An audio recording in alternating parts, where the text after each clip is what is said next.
So on the way here, we actually got,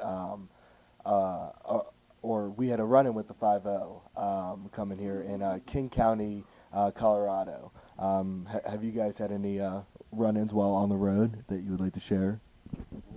Not that I want to go back. Next question. No, not this tour at least, not yet, and we keep it pretty safe, and we have a crew that we really trust and everything, so I don't think we're gonna have any problems with that. So success has a different meaning for everyone. What is success in the eyes of Rebelution?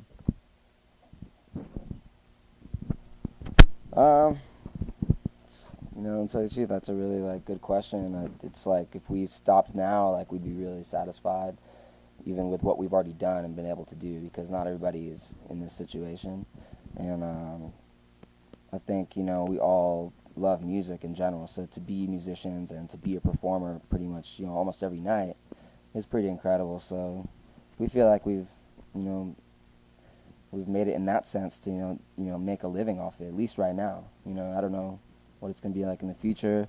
It's promising right now, definitely. So we're definitely stoked. We feel like we definitely are very blessed. What he said. Ah, I think the definition is changing every day for us as far as success, because every step that we take to get somewhere and we finally get to where we want it to be and we're there, then it's like, okay, we're here, and then what's next? And so it's like we're taking baby steps in terms of our dreams. So it's like we feel successful every day that passes, because it's just another day that we're fulfilling what we thought we were set out to do. So I think maybe eventually it'd be the point where you got Grammys, or you're just a ripping instrumentalist or something, some far off dream like that. But for now, I think for the next few years, I think each day is just going to be another big step. So yeah, it's constantly changing, I think. Cool. So now we'll transition over to the fan questions. The first one was from Brian. We received this question over YouTube, and he wants to know what is the motivation and source of the lyrics, and how are you able to make such motivating songs with such substance? I guess I should probably handle that question. Um, Inspiration comes from just everyday life, and I think past memories, and just reflections on pretty much anything and everything. It's hard to say what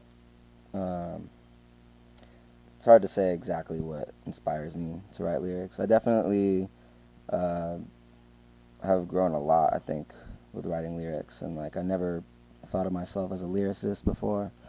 And the more I've been writing, the more I just really am concentrating on that. And I think definitely my lyrical style is different. It's I think of it more as poetry, and yeah, I don't know. It's it's hard to tell the fans exactly what every song means, because I think each line has its own image, and that's really the way I like to write, is not have a story from front to back, but really each line is its own story. And the way you want to put those together is the way that the music is most effective. I know what it means, and I'm sure it means something different to Marley, Wes, and Rory too. There may be an overall concept, but you know that's the beauty about poetry, is that you read a poem and it means something different to everybody. Right. Yeah, I mean, the way I figured is that sometimes lyrics are way too to the point, and it's I don't want to know the specific meaning behind every single line. That would be lame, in my opinion. So why not add a sort of mystery from line to line, and add it up differently, and see how it makes sense to the individual. Very cool. This question is actually from Marley, and it comes from Michael. Michael wants to know how and why did you decide to use that sitar-looking bass? Does it create a different or more sound? And he also wants to know what's up with the high knee stomping around the stage. Is it just your normal movement, or did it come about from a certain song or? Yes, the Marley Bounce.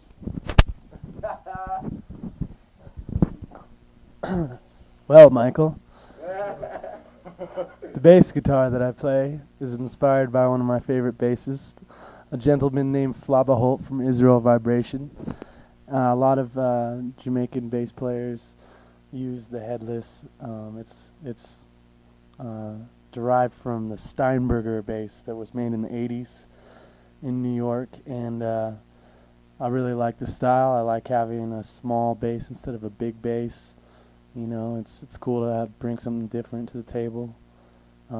As far as the knee stomp, I don't know. I think that's just, I don't know. I think it's inspired by the dance hall, maybe the Anthony B's out there. You know, just getting those knees high, and you know, every show is like kind of like a game, kind of like you know, I just like the athletic part about it, trying to move a lot. You know, get the people pumped. You know, something to see and hear, you know, at the same time. So that's it, Michael. That's all I got.